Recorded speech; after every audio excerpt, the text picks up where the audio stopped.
안녕하세요. 진리횃불 가족 여러분. 이 구약에 보면 이스라엘의 왕들의 역사를 기록하고 있는 두 권의 책이 있습니다. 바로 역대기와 열왕기인데요. 이 두 책은 거의 동시대의 이스라엘 역사를 다루고 있습니다. 그런데 재미있는 사실은 이렇게 같은 역사를 기록하고 있는 두 책을 비교해 보면 같은 사건, 또 같은 인물을 놓고 두 책이 서로 다르게 이야기하고 있다는 것입니다. 한번 예를 들어 보겠습니다. 히스기야 왕의 아들로서 유다의 14대 왕위에 올랐던 므낫세. 그는 이스라엘 역사상 가장 오랫동안 나라를 다스린 왕입니다. 무려 55년 동안 왕위에 있었죠. 그렇다면 므낫세라는 왕은 어떤 왕일까요? 선한 왕이었을까요? 아니면 악한 왕이었을까요? 물론 한 사람에 대한 평가를 이렇게 이분법적으로 나누는 것이 부담되긴 하지만 성경이 말하는 인물의 평가는 너무나도 분명합니다. 먼저 열왕기서를 보겠습니다. 열왕기하 21장에 보면 그의 행적을 이렇게 기록하고 있습니다. 2절부터 있는 말씀입니다. 므낫세가 여호와 보시기에 악을 행하여 여호와께서 이스라엘 자손 앞에서 쫓아내신 이방 사람의 가증한 일을 따라서 그의 아버지 히스기야가 헐어버린 산당을 다시 세우며 이스라엘의 왕 아합의 행위를 따라 바알을 위하여 제단을 쌓으며 아세라 목상을 만들며 하늘의 1월 성신을 경배하여 섬기며 여호와께서 전에 이르시기를 내가 내 이름을 예루살렘에 두리라 하신 여호와의 성전에 제단들을 쌓고 또 여호와의 성전 두 마당에 하늘의 1월 성신을 위하여 제단을 쌓고 또 자기의 아들을 불 가운데로 지나가게 하며 점치며 사수를 행하며 신접한 자와 박수를 신임하여 여호와께서 보시기에 악을 많이 행하여 그 진노를 일으켰으며 또 자기가 만든 아로 새긴 아세라 목상을 성전에 세웠더라. 므낫세는 히스기야 왕의 아들입니다. 여러분, 히스기야가 어떤 왕이죠? 이 유다 역사상 영적으로 가장 큰 부흥과 개혁을 주도했던 사람 중에 하나가 바로 히스기야입니다. 하지만 바로 그의 뒤를 이은 므낫세는 아버지의 길을 따르기보다는 오히려 북방 이스라엘의 악한 왕 아합의 행위를 따라서 바알과 아세라와 1월 성신을 경배하고 심지어 여호와의 그 성전에 이런 우상들을 위한 제단을 쌓고 그들에게 제사를 지냈다라고 성경은 이야기합니다. 그의 아버지 때에 다 헐어버렸던 산당들을 세워서 백성들로 하여금 우상 숭배에 빠지게 했고 심지어 자기의 아들을 이 불 가운데로 지나가게 하는 일까지 서슴지 않았다는 것이 성경이 말하는 그의 평가입니다. 또한 그는 많은 선지자들을 핍박했는데 유대 전승에 의하면 이사야 선지자를 톱으로 켜서 죽인 자가 바로 이 므낫세라고 전해집니다. 이처럼 므낫세는 유다 왕 중에 가장 악한 왕으로 유명한 왕이죠. 결국 열왕기서는 므낫세에 대해 한마디로 이렇게 평가합니다. 열왕기하 21장 20절과 21절입니다. 아몬이 그의 아버지 므낫세의 행함같이 여호와 보시기에 악을 행하되 그의 아버지가 행한 모든 길로 행하여 그의 아버지가 섬기던 우상을 섬겨 그것들을 경배하고. 결론적으로 므낫세는 여호와 보시기에 악을 행하고 우상을 섬겨 그것들을 경배한 왕, 그래서 그 아들까지도 죄악으로 이끈 가장 악한 왕, 이것이 열왕기서에서 나타난 므낫세에 대한 평가입니다. 그런데 재미있는 사실은 이 역대기를 읽어보면 그에 대한 새로운 평가를 기록하고 있다는 것입니다. 역대하 33장 1절부터 6절까지에 있는 말씀을 살펴보겠습니다. 므낫세가 왕위에 오를 때에 나이가 12세라. 예루살렘에서 55년 동안 다스리며 여호와 보시기에 악을 행하여 여호와께서 이스라엘 자손 앞에서 쫓아내신 이방 사람들의 가증한 일을 본받아 그의 아버지 히스기야가 헐어버린 산당을 다시 세우며 바알들을 위하여 제단을 쌓으며 아세라 목상을 만들며 하늘의 모든 1월 성신을 경배하여 섬기며 여호와께서 전에 이르시기를 내가 내 이름을 예루살렘에 영원히 두리라 하신 여호와의 전에 제단들을 쌓고 또 여호와의 전 두 마당에 하늘의 1월 성신을 위하여 제단들을 쌓고 또 흰놈의 아들 골짜기에서 그의 아들들을 불 가운데로 지나가게 하며 또 점치며 사술과 요술을 행하며 신접한 자와 박수를 신임하여 여호와 보시기에 악을 많이 행하여 여호와를 진노하게 하였으며. 자, 이 내용을 보면 그가 행한 악들이 이 열왕기서와 마찬가지로 자세하게 이렇게 기록이 되어 있습니다. 그 악행의 내용들은 두 책이 정확하게 일치하고 있죠. 그런데 중요한 것은 그에 대한 이야기가 거기서 끝이 아니라는 것입니다.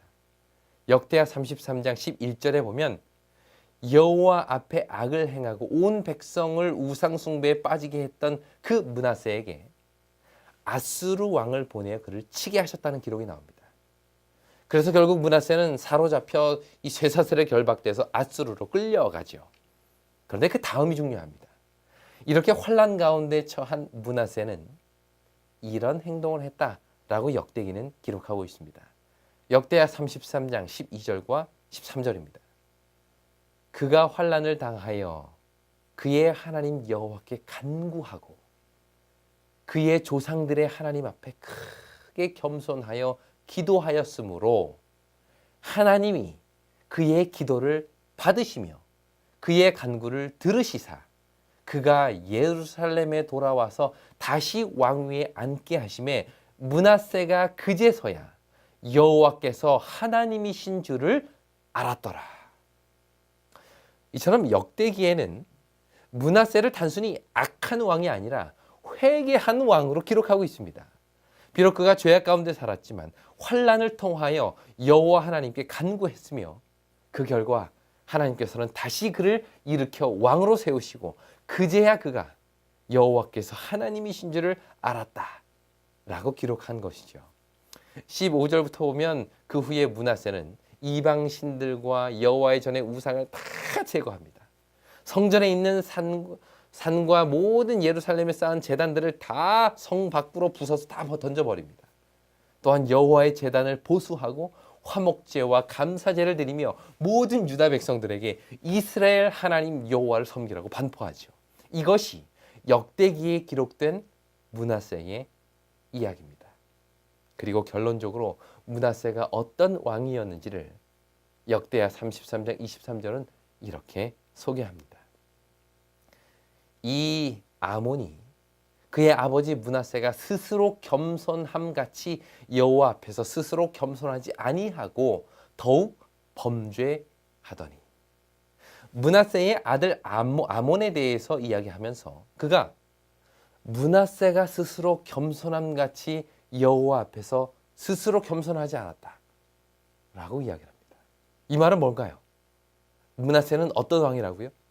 스스로 여호와 앞에 겸손한 왕이었다라는 것이 므낫세에 대한 평가인 것입니다. 조금 전 열왕기하 21장 20절에 기록한 대로 므낫세는 여호와의 보시기에 악을 행하고 우상을 섬기고 그 아들까지 우상 숭배에 빠지게 했던 악한 왕이라는 평가와는 전혀 다른 평가를 역대기에는 내리고 있는 것이죠. 자, 여기서 우리는 이제 중요한 질문을 하게 됩니다. 왜 열왕기서에서는 므낫세를 악한 왕으로 기록하였지만 역대기에는 그를 회개한 왕, 겸손한 왕으로 기록하고 있을까요? 한 인물에 대한 평가가 이렇게 서로 다른 이유는 무엇일까요? 이것이 오늘 우리가 생각해 보고자 하는 핵심입니다. 동일한 역사, 동일한 사건, 동일한 인물의 이야기를 기록하면서 서로 다른 이야기를 하고 있는 두 책. 그럼 지금부터 같은 사람을 넣고 서로 다른 이야기를 할 수밖에 없는 그 이유를 알아보도록 하겠습니다. 여기 먼저 열왕기서의 특징을 좀 말씀드리겠는데요. 이 책의 저자가 누구냐 하는 것에 대해서는 여전히 의견이 분분합니다. 어떤 학자들은 예레미야가 기록했다라고 하기도 하고 어떤 학자들은 익명의 어떤 저자라고 이야기를 하기도 하죠.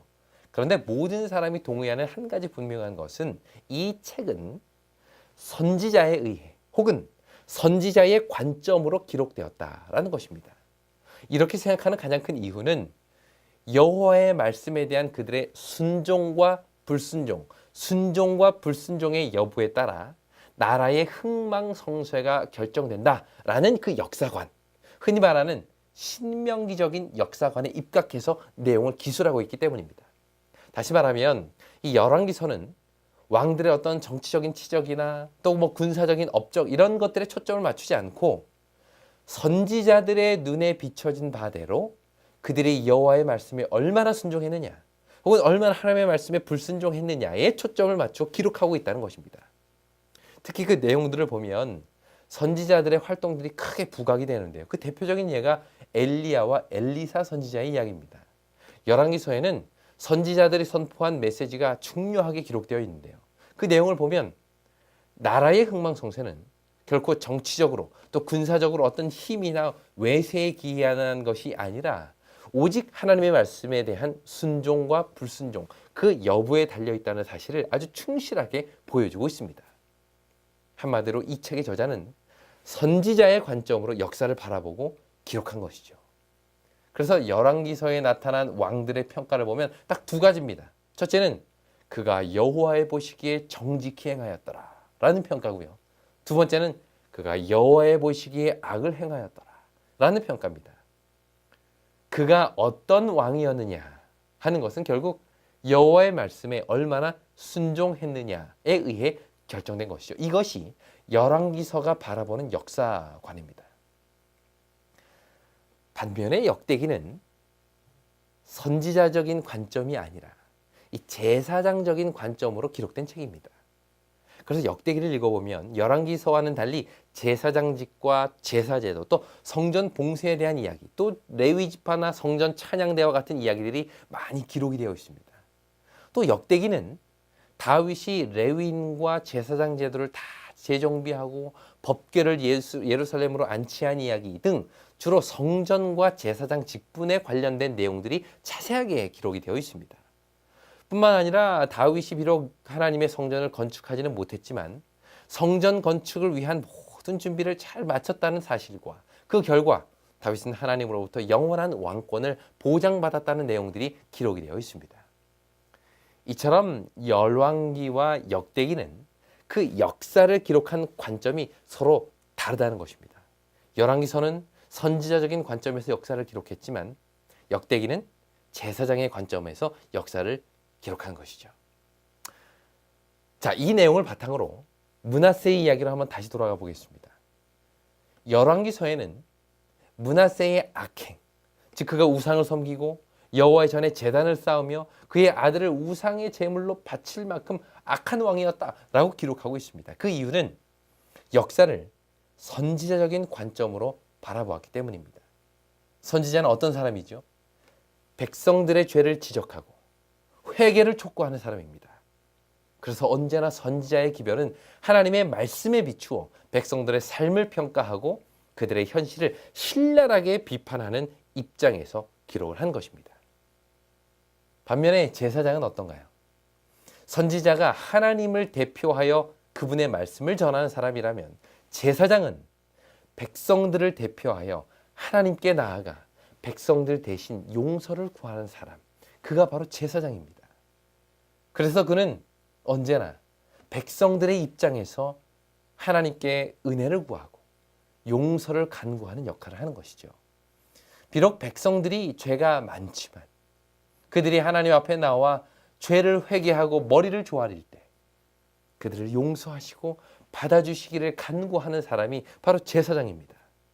그래서 역대기에는 비록 므낫세의 악행들이 기록되어 있지만 동시에 그가 하나님 앞에 나와서 기도하며 회개하고 자신을 겸손히 함으로 마침내 여호와 앞에 새로운 사람으로 서게 되었다라는 이야기를 기록하고 있는 것입니다. 재미있는 사실은 역대기에는 다윗의 이야기가 자세히 기록되어 있지만 그가 밧세바를 범하고 우리아를 살해한 내용은 기록되어 있지 않습니다. 또 열왕기서에서는 그토록 신랄하게 고발했던 솔로몬의 타락과 우상 숭배에 대한 행위도 역대기에는 전혀 기록되어 있지 않습니다. 왜 그럴까요? 비록 그들은 죄를 지었지만 결국 자신의 죄를 회개함으로 용서받은 자들이기 때문입니다. 제사장의 입장에서 볼 때에 그 죄악은 이미 용서받고 해결되었기 때문에 그들의 죄악을 더 이상 기록하지 않은 것이죠. 이처럼 열왕기와 역대기는 비록 같은 역사지만 서로 다른 관점으로 역사를 바라본 것입니다. 열왕기는 선지자의 입장에서 백성들의 죄를 지적하고 회개를 촉구하지만 역대기는 죄 가운데 실망한 자들에게 용서하시는 하나님의 은혜와 회복시키시는 하나님의 능력을 통하여 희망을 이야기한 것입니다. 그렇다면 오늘날 우리에게 필요한 기별은 어떤 기별일까요?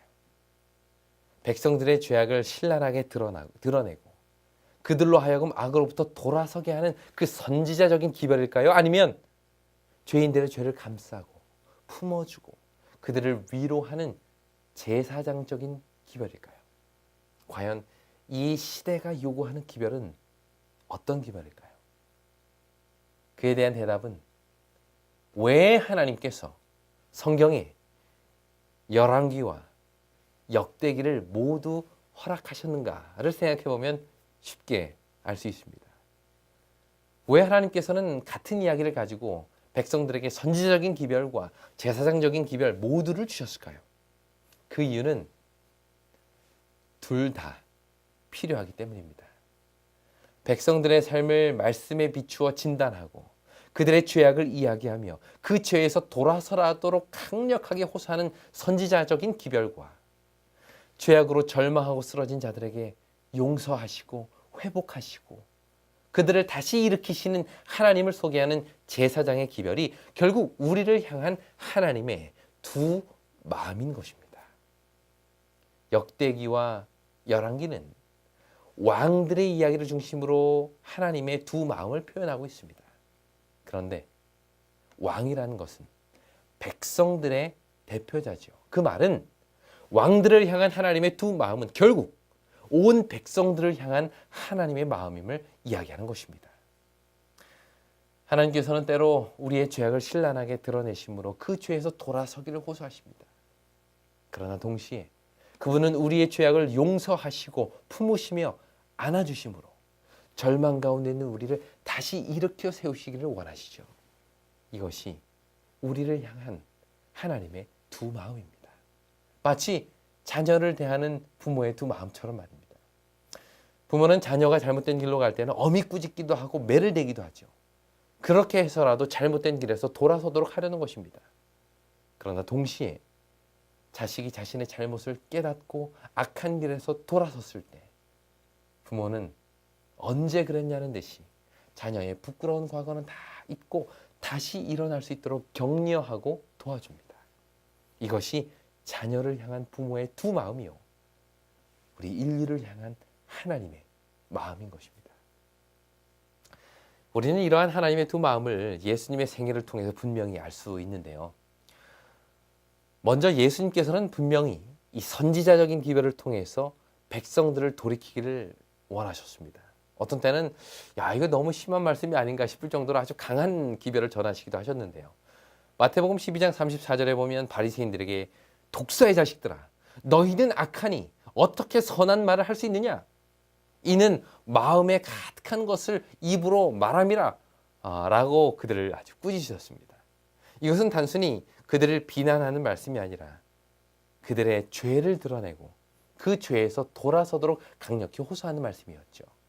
또 마태복음 16장 23절에 보면 예수님께서는 자신의 죽음을 이야기하실 때에 베드로가 이 일이 주님께 미치지 않기를 원합니다 라고 이야기하자 베드로에게 사탄아 내 뒤로 물러가라 라고 말씀을 하실 정도였죠. 또 마태복음 23장에 보면 예수님께서 바리새인과 서기관들을 꾸짖으시면서 그들에게 이 회칠한 무덤들아 라는 말씀까지 하셨습니다. 이것이 다 그들로 하여금 죄를 깨닫고 죄로부터 돌아서도록 촉구하시는 예수님의 선지자적인 기별이었던 것입니다. 예수님께서는 그들을 사랑하시는 마음으로 이런 강력한 회개의 기별을 선포하신 것이죠. 그런데 어떤 때는 너무도 분명하고 확실한 죄인들에게 죄를 지적하고 꾸짖기보다는 오히려 그들을 품어주시고 용서하시는 모습을 보여주기도 합니다. 죄인들과 세리들과 함께 식사하시는 모습이라든지 가늠하다 현장에 잡힌 여인에게 나도 너를 정죄하지 않는다 라는 말씀을 하신 것은 다 이건 제사장적인 기별입니다.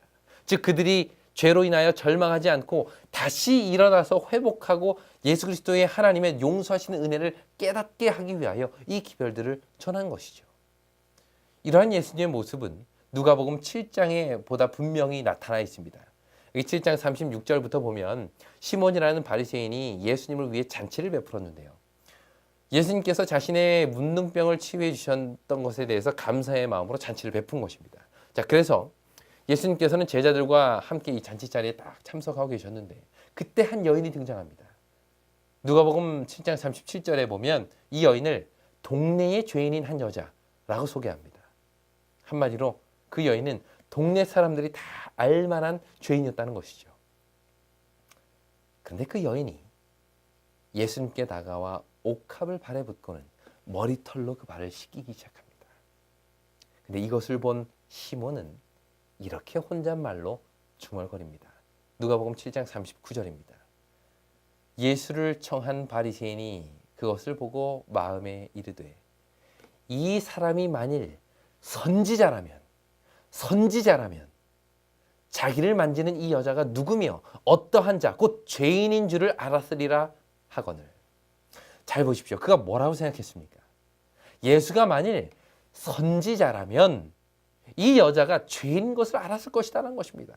당연한 말이죠. 선지자는 사람들의 죄악을 알고 그 죄를 지적하는 사람입니다. 만약 예수가 선지자라면 이 여인이 어떤 삶을 살아왔는지를 알고 그 죄로부터 돌아서도록 엄히 꾸짖었을 것이다. 그리고 자신을 만지지도 못하게 했을 것이다. 라고 생각을 한 것입니다. 하지만 이날 예수께서는 그 여인에게 선지자로서가 아닌 제사장으로 서 계셨습니다. 자신의 죄로 오랫동안 괴로운 삶을 살아온 그 여인. 모든 사람들이 다 손가락질하는 그 동네의 유명한 죄인. 그런 여인에게 지금 필요한 기별은 죄를 지적하고 꾸짖는 기별이 아니라 용서하고 위로하고 품어주는 기별이었던 것입니다. 그래서 예수님께서는 그 여인에게 이런 말씀을 하시죠. 이에 여자에게 이르시되 내 죄 사함을 받았느니라 하시니. 이처럼 예수님께서는 선지자적인 기별과 제사장적인 기별을 통해 백성들을 향한 하나님의 두 마음을 나타내셨습니다. 죄 가운데 빠져 자신이 죄인인지도 모르고 살아가는 자들에게는 죄를 엄히 꾸짖고 그 죄로부터 돌아서기를 강력히 호소하시는 선지자적인 기별로 외치셨고, 반면에 자신의 죄의 짐에 눌려서 괴로워하고 절망하는 자들에게는 용서와 사랑의 기별을 전하셨던 것입니다. 이 두 기별은 서로 다른 기별이 아닙니다. 비록 겉으로 드러난 내용은 서로 다르라 보일지 몰라도 이것은 모두 인류를 향한 하나님의 사랑에 기초한 기별인 것이죠. 이것이 우리를 향한 하나님의 두 마음인 것입니다. 이처럼 하나님은 우리를 향해 두 마음을 가지고 계십니다. 죄악 가운데 빠져있는 백성들에게는 선지자적인 마음으로 죄를 꾸짖고 그 죄에서 돌아서도록 호소하시죠. 반면에 자신의 죄로 인하여 절망 속에 있는 자들에게는 죄를 용서하시고 격려하시며 다시 일어날 수 있는 힘을 주시는 분, 그분이 바로 우리 예수님입니다. 사단은 오히려 이러한 예수님의 모습과는 전혀 반대의 모습으로 우리에게 다가옵니다. 우리가 죄악 가운데 있을 때에는 오히려 죄를 작게 보이도록 만들어서 자신이 죄인인지도 모를 정도로 죄를 즐기며 살도록 하죠. 하지만 죄책감으로 인하여 크게 힘들어하며 쓰러져 있는 사람에게는 그 죄를 너무도 크게 보여서 오히려 죄의 짐에 눌려 희망을 완전히 잃어버리게 만드는 것, 그것이 사단의 방법입니다. 그런데 그럴 때마다 우리는 하나님의 마음을 기억해야 할 것입니다. 죄를 미워하시고 그 죄로부터 돌아서기를 호소하시는 하나님. 그러나 동시에 우리가 죄를 자백하고 회개할 때 그분은 미쁘시고 의로우사 우리의 모든 죄를 사하시며 모든 불의에서 우리를 깨끗하게 하시는 그 하나님. 이러한 하나님의 모습이야말로 우리에게는 가장 큰 희망인 것입니다. 오늘 말씀을 마무리하면서 우리 하나님 아버지께 드리는 가장 큰 효도의 길이 무엇인지를 생각해 보기를 원합니다. 효도는 부모의 마음을 알고 그 마음에 원하는 것을 행하는 것이겠죠. 그런 의미에서 하나님 아버지께 드릴 수 있는 최고의 효도, 우리를 향한 아버지의 두 마음을 알고 그 마음에 합당한 삶을 살아가는 것이 아니겠습니까? 죄를 미워하고 죄로부터 과감히 돌아설 뿐만 아니라 자신의 죄된 삶으로 인해 절망하는 것이 아니라 오히려 우리를 회복시키시고 일으키시는 하나님 아버지께로 나아가는 것, 이것이 하나님의 자녀가 드릴 수 있는 최고의 효도인 것입니다. 우리의 삶이 하나님 아버지의 마음을 알아 그분께 참된 기쁨을 드릴 수 있게 되기를 간절히 바랍니다. 진리횃불 웹사이트에는 이 시대를 위한 하나님의 말씀이 준비되어 있습니다. 다음과 같은 성경 연구 자료를 통해서 하나님을 더 깊이 만나게 되길 간절히 바랍니다.